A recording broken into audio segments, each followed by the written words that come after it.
Activities बचेंगी उनका आपने OR निकालना। इससे अज्यूम करें 6 एक्टिविटीज, 2 की कॉस्ट आपने लेनी है और 2 की कॉस्ट आपने उठा के बाकी 4 को एलोकेट, तो सारी कॉस्ट आ जाएगी 4 में। अब इन 4 के सबके ओआर निकालें और सर फिर हमने क्या करना है, 2 प्रोडक्ट्स को ओआर एलोकेट करके दिखाना है, ठीक है। तो एक अच्छा कॉम्प्रिहेंसिव सवाल है और ये अराउंड 20 नंबर का, ठीक है जी। आइए जरा देखते हैं इसको। मेरा नहीं ख्याल है कि एग्जाम में 20 नंबर का आपके लेवल पे सवाल पूछेगा, लेकिन इससे मिलता जुलता सवाल जरूर आ सकता है।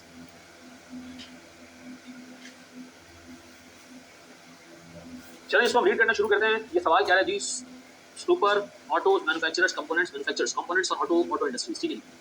It started business in 1960 in a small workshop which has now developed into a fully automated factory. देखिए ये लाइन इसलिए लिखी हुई है कि छोटे बिजनेस के लिए एक्टिविटी बेस्ड कॉस्टिंग ना भी होना तो चलेगा, बड़े काम के लिए आपको एक्टिविटी बेस्ड कॉस्टिंग की जरूरत पड़ती है। छोटे बिजनेस में तो आप आराम से फैक्ट्री ओवरहेड को एलोकेट कर देते हैं, ओआर की बेसिस पे कहानी खत्म हो जाती है, ठीक है। यानी उसकी बेसिस पे नॉर्मल ट्रेडिशनल ओवरहेड्स जो एलोकेशन का तरीका है हमारा, वो डिपार्टमेंट्स होते नहीं है, एक ही कंपनी होती है, छोटा सा वेयर हाउस है, सब कॉस्ट एक जगह ऐड की, लेबर आप पे डिवाइड कर दिया, मशीन आप पे डिवाइड कर दिया। लेकिन जब आपका काम बढ़ता है, सोफिस्टिकेटेड होता है, देन आपको सारी चीजें की जरूरत पड़ती है, ठीक है। यानी टीबीसी टाइप की टेक्निक्स की जरूरत पड़ती है, ठीक है।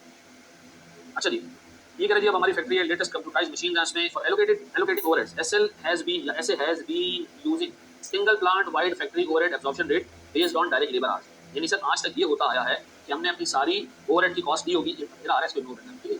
ओवरहेड्स की कॉस्ट दी होगी, डिवाइड कर दिया होगा किस पे, लेबर आवर्स की बेसिस पे, एक ओआर हम निकालते रहे आज से पहले, ठीक है। अब वो क्या कह रहे जी, in view of strong competition companies management is reviewing its pricing strategies. आंखें खोल के देख लें, कंपनी ने अपनी प्राइसिंग स्ट्रेटजीज रिव्यू करनी है and need a more accurate method of product costing. अब हम ये चाहते हैं कि हमारी कॉस्ट सही निकले। अगर कॉस्ट सही निकलेगी तो सर फिर हम इस लायक हो पाएंगे कि हम आराम से अपनी प्राइस डिटरमिन कर सकेंगे। तो प्राइस डिटरमिन करना बहुत जरूरी है, क्योंकि अगर आपने किसी प्रोडक्ट की ज्यादा प्राइस चार्ज कर तो कंपटीशन इतना है कि कस्टमर भाग जाएगा। डन। फिर हमारे पास the pertinent information is as under actual expenses for the quarter ended 31 March 2012 are as under direct wages की किसी लिहाज से भी ओवरहेड नहीं, मशीन ऑपरेटिंग एक्सपेंसेस ओवरहेड है, मेंटेनेंस एक्सपेंसेस ओवरहेड है, टेक्निकल स्टाफ एक्सपेंस ओवरहेड है, प्रोक्योरमेंट एक्सपेंसेस जो हमने खरीदने के लिए एक्सपेंसेस किए सर वो ऑर्डरिंग कॉस्ट टाइप ओवरहेड है, expenses of finish good storage overhead है, एडमिन एंड सेलिंग ओवरहेड है लेकिन नॉन मैन्युफैक्चरिंग, ठीक है जी। कभी कभी इसको हम एलोकेट करते हैं, जब प्राइसिंग कर रहे होते हैं, कभी एलोकेट नहीं करते, जब अकाउंटिंग कर रहे हो तो उसको एलोकेट नहीं करोगे, अकाउंटिंग कर रहे हो आपको कहा जाए एब्जॉर्प्शन कॉस्टिंग के हिसाब से एक यूनिट की कॉस्ट निकालें, तो आपने फिर ये वाले ओवरहेड नहीं लेते। अगर वो कहे जी आपको प्राइस निकालनी है किसी प्रोडक्ट की तो सारे ओवरहेड लेते, चाहे एडमिन चाहे सेलिंग को चाहे। इस सवाल में एग्जामिनर ने इस ओवरहेड को इसलिए इग्नोर किया है कि इसकी कोई बेसिस ही नहीं, ठीक है। आप चाहो तो लेबर आवर्स पे इसको एलोकेट कर सकते हो, जैसे कंपनी ऑलरेडी कर रही है, मर्जी आपकी। उसको हम नीचे जाके डिस्कस करते हैं एक दफा। तो हमारे पास टेक्निकली सर कितने ओवरहेड्स हो गए सर, एक 2 3 4 और 5, ठीक है जी। फिर जी इसमें हमें बेसिस दी हुई जी 60 परचेज ऑर्डर्स हमने processed and receive. Purchase order किससे लिंक होगा, प्रोक्योरमेंट से, चौथे से। 120 sales orders have been acquired and delivered sir dispatch, ये लिंक होगा हमारे पास किससे जी, ये लिंक होगा हमारे पास चौथे से, तो प्रोक्योरमेंट आ गया ना, 5 से लिंक होगा। टाटा जी 150 batches have been were set for production. तो सर हमारे पास जो प्रोडक्शन रिलेटेड कॉस्ट है या टेक्निकल स्टाफ कॉस्ट है, किसी की बेसिस नीचे दी हुई होगी, वो हम देख लेते हैं जनाब, वो हम नीचे जाके देख लेते हैं कि सर किसकी बेसिस, ठीक है। मेंटेनेंस एक्सपेंसेस की बात हो रही है, तो अगर जी मेंटेनेंस एक्सपेंसेस को यानी पॉइंट नंबर 2 वाले जो है ना, इसको आपने करना है एलोकेट प्रोडक्शन में, प्रोक्योरमेंट में और पता नहीं किस केस में। तो इसका मतलब है ये जो मेंटेनेंस एक्सपेंस है ये एलोकेट हो जाएंगे, खत्म हो जाएंगे। फिर वो कहते हैं जी technical staff devotes 50% time to maintenance, 30% time to production. Okay जी, ये टेक्निकल स्टाफ वाली कॉस्ट भी एलोकेट हो जाएगी, नहीं बचेगी, नहीं सर्वाइव करेगी। और ये याद रखना मेंटेनेंस को भी एलोकेट होगी और मेंटेनेंस इटसेल्फ सबको एलोकेट होगी। तो पहले टेक्निकल सपोर्ट वाले को एलोकेट करना ताकि मेंटेनेंस को कॉस्ट मिल जाए, और फिर मेंटेनेंस डिपार्टमेंट की सारी कॉस्ट उठा के एलोकेट कर देना बाकी, ठीक है। Quality inspection is carried out at the commencement and completion of each batch. चलो जी ये आगे नंबर ऑफ बैचेस वाला क्वालिटी कंट्रोल कॉस्ट, ठीक है जी। देखते हैं क्या करना है इसका। The company produces the number of components, बहुत सारे प्रोडक्ट्स बनाती है, 2 मेजर प्रोडक्ट्स की डिटेल्स आपके सामने है, ठीक है जी। एक के 10,000 यूनिट बने, एक के 12,000 यूनिट बने, बाकी डिटेल भी दी।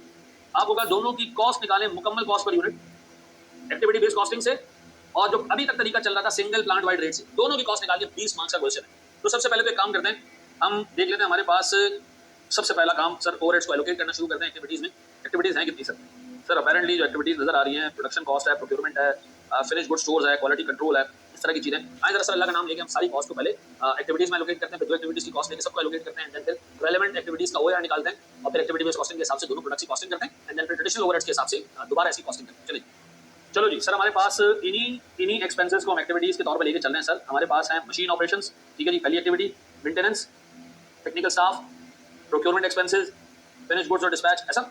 एडमिन एंड सेलिंग को अभी नहीं देखते सर, इग्नोर करते हैं। हमारे पास एक्टिविटीज हैं कौन कौन सी? सबसे पहले मशीन ऑपरेशंस, फिर जी दूसरा sir maintenance expense, technical expense, technical expenses, फिर हमारे पास है सर प्रोक्योरमेंट एक्सपेंसेस और डिस्पैच।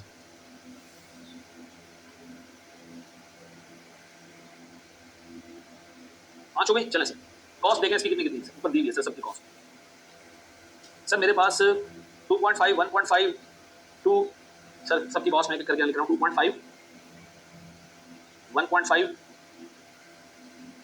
फिर जी 2, फिर जी मेरे पास 1 और 1.6। अब बताइए किसको हमने बाहर फेंकना है, किसको एलोकेट करना है, जान छुड़ानी है किस कॉस्ट से, ऊपर है जी। सबसे पहले वो कह रहा है भैया पॉइंट नंबर 4 पढ़े, टेक्निकल स्टाफ के 50% मेंटेनेंस को देने हैं, 30% प्रोडक्शन यानी मशीन ऑपरेशंस को देने हैं, 8% क्यूसी है ही नहीं, क्यूसी तो है ही नहीं, क्वालिटी कंट्रोल है नहीं, आपको क्रिएट करना पड़ेगा एक यहाँ पर। अभी उसके पास कोई कॉस्ट नहीं है, देखते हैं उसको कितनी कॉस्ट एलोकेट होती है। आप बताइए हमारे पास सबसे पहले मशीन ऑपरेशंस 2 सर इसमें सर एक तो मेंटेनेंस, सर मेरे पास प्रोडक्शन, क्वालिटी कंट्रोल और प्रोक्योरमेंट, 4 डिपार्टमेंट को कॉस्ट एलोकेट होगी 38, 50, 38 और 12 सर 50% प्रोडक्शन को कॉस्ट है। कितनी सर इसकी टेक्निकल एक्सपेंसेस है सर मेरे पास कोई 2 मिलियन, आधे 50% हमने एलोकेट करना है मेंटेनेंस को, 30% प्रोडक्शन को, 50% मेंटेनेंस को एलोकेट करो। सर मेरे पास नाम दे दूं उसको reallocation of technical staff cost, ऐसा कितना जी 2 मिलियन निकलेगा यहाँ से। 50% तो सीधा सीधा मेंटेनेंस में चला जाएगा, कितना जी 1 मिलियन। फिर जी 30% इसने कहा मैं प्रोडक्शन को एलोकेट करूंगा जी 6 लाख। सर 12% इसने कहा कि मैं एलोकेट करूंगा प्रोक्योरमेंट को जी 2,40,000, और इस बंदे ने कहा सर मैं 8% क्यूसी को एलोकेट करूंगा, दैट इज 1,60,000। ये हो गया जी फारिग, टेक्निकल डिपार्टमेंट हो गया जी फारिग। फिर ऊपर आ राइट सर मेंटेनेंस, सवाल बंदे ने ऐसा बनाया कि आपको घूमना बहुत पड़ेगा। मेंटेनेंस सर 70% मशीन ऑपरेशंस को, 5% प्रोक्योरमेंट को, सर 15% फिनिश गुड्स को, 10% क्वालिटी कंट्रोल को, तो 70% आपने प्रोडक्शन को एलोकेट करना है। सर ये पूरे 2.5 मिलियन आपने एलोकेट करने हैं, क्या नाम दूं सर इसको, री एलोकेशन ऑफ मेंटेनेंस। कितना जी सर मेरे पास मशीन ऑपरेशंस को 70% एलोकेट होगा यानी 17,50,000, 70% ऑफ 2.5 मिलियन। फिर जी सर टेक्निकल को कुछ एलोकेट नहीं होगा, खत्म हो चुका है। प्रोक्योरमेंट को एलोकेट होगा कितना जी 5, प्रोक्योरमेंट को एलोकेट होगा 5% कितना होता है जी 1,25,000 पक्का।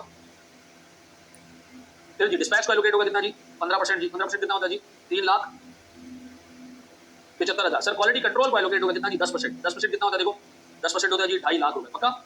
सर ये भी हमने खलास कर दिया, मुकम्मल तौर पे तबाह कर दिया इसको भी। सर सारी कॉस्ट अब आ चुकी है, एक ये दोनों डिपार्टमेंट्स हो गए फारिग, सर 2, सर 3 और सर 4 डिपार्टमेंट्स में टोटल कॉस्ट आ चुकी है। ऐड अप करो जी सर, ये बनता है 4850,000।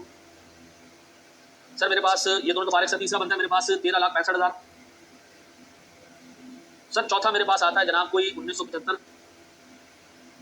सर पांचवा मेरे पास आता है जनाब कोई 4,10,000। अब मैंने इनकी बेसिस निकालनी है और सबका औजार निकालना है। मैंने इनकी बेसिस निकालनी है, सबका औजार निकालना है। सबसे पहले बेसिस देखो मशीन की, मशीन आर्स होने चाहिए, मशीन आर्स है यहाँ पे, हाँ सर 50,000 मशीन आर्स है सर, ले जाए बाबू नीचे, ले जाए उसके आगे बेसिस लिखा हुआ दिखा बेसिस क्या जी मशीन आर्स कितने जी 50,000 ऐसा जी। प्रोक्योरमेंट का बेसिस क्या होना चाहिए, ऑर्डर्स, नंबर ऑफ ऑर्डर्स कितने जी 60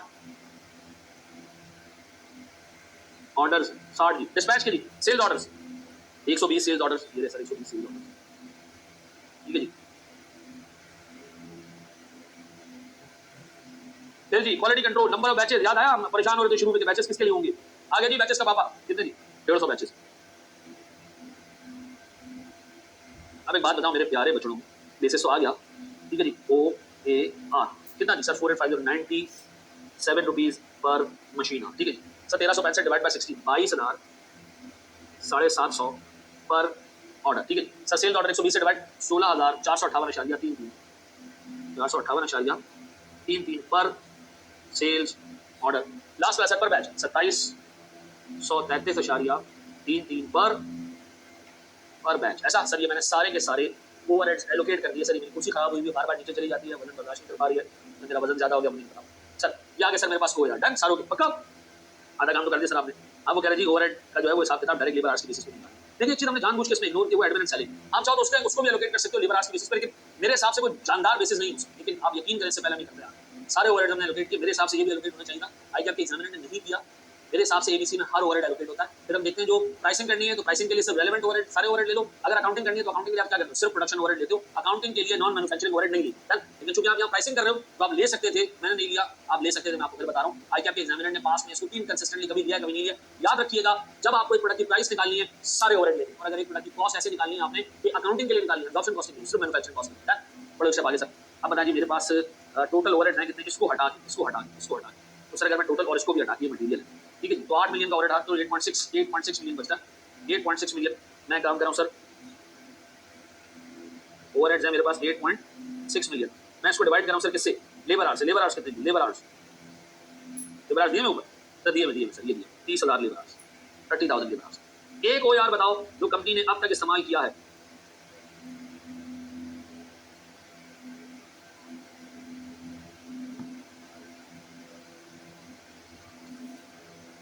सर ये आता है नंबर 286.667 ऐसा पर आर। सर मेरे पास पुराने तरीके का भी OAR आ गया और नए जमाने के भी 5-4 OAR आ चुके हैं। अब बताओ मेरे पास दो प्रोडक्ट्स हैं सर। पहला प्रोडक्ट LV और MV। चलो जी LV तो MV नो बड़े मुकाने हो सर। LV और MV की हमने कॉस्ट निकालनी है। पहले हम निकालते हैं सर ट्रेडिशनल तरीके से। कौन सा तरीका? ट्रेडिशनल ओल्ड बेसिस ऐसा। बताएं जी दोनों जॉब्स की, दोनों प्रोडक्ट की क्या मटेरियल कॉस्ट दी हुई है? सर ये बताया कि दोनों के 10 और 12,000 यूनिट बिके। ये बताया कि मटेरियल दोनों पे 10,000 यूनिट्स पे टोटल 8,50,000 का और 9 लाख का लगा। 8,50,000 और 9 लाख, 8,50,000 और 9 lakh total material, direct material 8,50,000 और 9 लाख का लगा है। Sir direct labour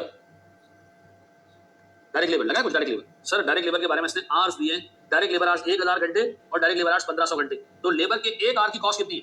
sir labour के 30,000 घंटे लगे हैं और लेबर की जो कॉस्ट है वो 3 मिलियन है। तो इसका मतलब है सर लेबर लगता है 100 रुपए पर आवर, 100 रुपए पर आवर, 100 रुपए पर आवर, 100 रुपए पर आवर। तो ऐसे कह सकता हूँ मैं सर, इसके 1,000 घंटे हैं तो 1,000 इंटू 100 कितना जी? 1 मिलियन या 1 लाख? 1 लाख सर लेबर की कॉस्ट आ गई जी 1 लाख। इधर 1,500 घंटे इंटू 100 जी कितना जी? 1.5 लाख। आगे दोनों मटेरियल आगे, लेबर आगे। अब ओवरहेड्स अंधा दोनों ओवरहेड्स एलोकेट करने हैं। कितने जी? 286 रुपए 66 पैसे। सर आवर्स कितने? सर 1,000 घंटे 286.667 कितना जी? मल्टीप्लाई बाय 1,000 घंटे ये आ जाता है सर 286,667 ऐसा। अब बताएं सर, मैं इसको एडअप कर रहा हूँ, प्लस 850 प्लस 1 लाख ये आता है सर मेरे पास 1.23 मिलियन। 236 डबल 6 7 ऐसा। सर ये कितना आता है जी? 1,500 घंटों पे 286। अभी तक मैंने एबीसी वाला एलोकेशन नहीं किया, एबीसी वाली एलोकेशन हमने नहीं की। मल्टीप्लाई बाय 1,500 ये आता है सर जी 4,30,000। ओके, और इसकी कॉस्ट हो जाती है मुकम्मल सर 14,80,000। पक्का? दोनों जॉब्स की कॉस्ट आगे ट्रेडिशनल तरीके से। अब हम निकालेंगे इसकी किस तरीके से कॉस्ट? एबीसी के तरीके से। डन। चलिए जी, अल्लाह का नाम लेते हैं। फिर सर हमारे पास LV MV पता नहीं किसके नामों पे रखा गया सर। दोनों पे डायरेक्ट मटेरियल, चाहे बीसी कॉस्टिंग यूज हो रही हो चाहे कुछ भी यूज हो रहा हो।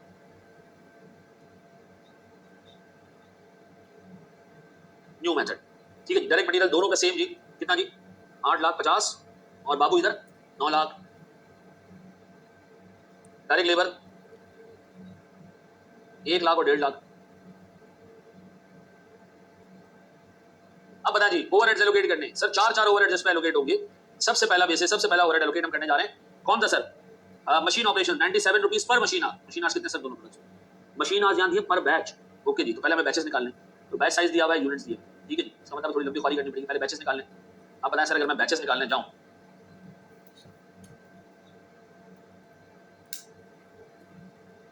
बैचेस के लिए सर मेरे पास LV और MV में यूनिट्स कितने सर? प्रोडक्शन यूनिट्स कितने भैया? यूनिट्स है मेरे पास सर इसके 10 और 12। अब बताएं जी हमारा बैच साइज क्या है? बैच साइज 400 और 500 नजर आ रहा है? 400 और 500 ठीक है।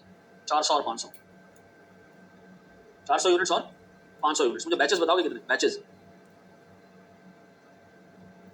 सर मेरे पास बैचेस हैं 10,000। ये 25 बैचेस हैं और ये मेरे पास 24 बैचेस। डन। अब बताइए मेरे पास मशीन आवर्स पर बैच कितने जी? मशीन आवर्स पर बैच, इसके मशीन आवर्स पर बैच है मेरे बच्चों 200 और इसके हैं 150। 200 150 200 150 200 150। तो मतलब टोटल आवर्स कितने हो जाएंगे सर? 25 इंटू 200 और 24 इंटू 150। ये आ गया जी 5,000 मशीन आवर्स हैं इसकी। और इस पे आ गया जी मेरे पास 3600 मशीन आवर्स। अब बताइए जी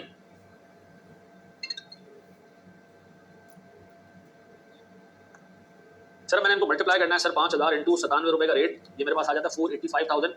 सर मेरे पास यहाँ और आ जाएंगे सर। कौन सा? सबसे पहले प्रोडक्शन रिलेटेड या मशीन रिलेटेड। ठीक है जी, 97 रुपीज का हो यार है। 5,000 से मल्टीप्लाई करोगे 4,85,000 इसके ओवरहेड बनेंगे और सर 3600 से मल्टीप्लाई करोगे तो 349 200 इसके ओवरहेड में डन।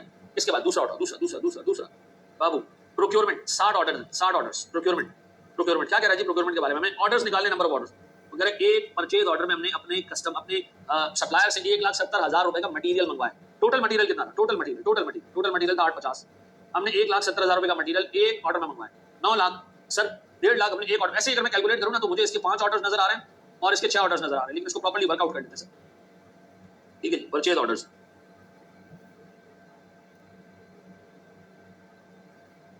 सर मेरे पास एलवी और एमवी सर, मुझे बताएं सर मेरे पास एलवी और एमवी दोनों के परचेज ऑर्डर्स निकालने का सबसे आसान तरीका यह है कि आप मटेरियल की कॉस्ट ले लें टोटल। यह है जी 8,50,000, यह है जी 9 लाख। दोनों को मैं डिवाइड कर रहा हूं सर किससे? ईओक्यू से। ईओक्यू कितना जनाब हमारे पास? ऑर्डर साइज कितना जी? 1,70,000 और इधर कितना भैया? 1.5 लाख। डिवाइड करके मुझे बताएं सर क्या आ रहा है? जाता है जी 5 ऑर्डर्स और ये आते हैं मेरे बच्चों 6 ऑर्डर्स। दोनों को मैं मल्टीप्लाई कर रहा हूं, 5 और 6 को दोनों को मल्टीप्लाई कर रहा हूं 22,750। जी sir, procurement multiply 22,750 sir. 5 orders पे आता है 1,13,750 इसका और 6 ऑर्डर्स पे आता है सर 1,36,500 इसका।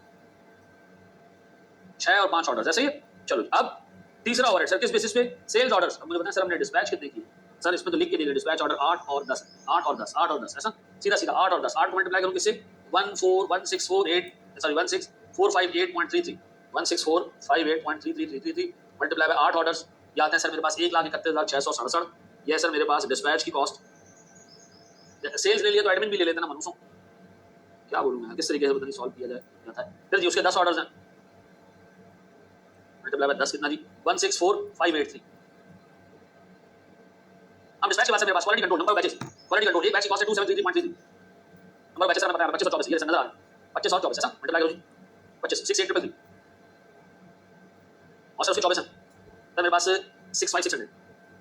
सर ये टोटल कॉस्ट एडमिन इग्नोर करके मेरे पास आती है कितनी जनाब? सर 1,748,750 और ये आती है मेरे पास 1,765,883 किलो है सर। अगर हम गलत तरीके से कैलकुलेट करते तो बहुत कम कॉस्ट आ रही थी, बहुत कम कॉस्ट। कैसे कॉस्ट ज्यादा है तो उसका मतलब माने तरीके में नुकसान हो रहा था। एबीसी में हमें ज्यादा प्रेसाइज कॉस्ट पता चल रही है सर, हमारे पास अच्छी खासी जो है वो अमाउंट आया हो रही है अगर सही से देखिए। दूसरा उसको अच्छे तरीके से देख लीजिएगा सवाल में, खास तौर पे ये तरीका अब मैं बात करूंगा एडमिन देखिए पॉसिबल था कि एडमिन की कॉस्ट को कैलकुलेट कर देते। ठीक है, ये बात इसमें ठीक है, तो आप सारी वर्ड लेंगे उसकी साइड में एबीसी और ट्रेडिशनल कॉस्टिंग, एबीसी और ट्रेडिशनल दोनों में उसको बात कैलकुलेट कर सकते थे। पेपर में आ जाए आप एडमिन को नोट करना चाहिए।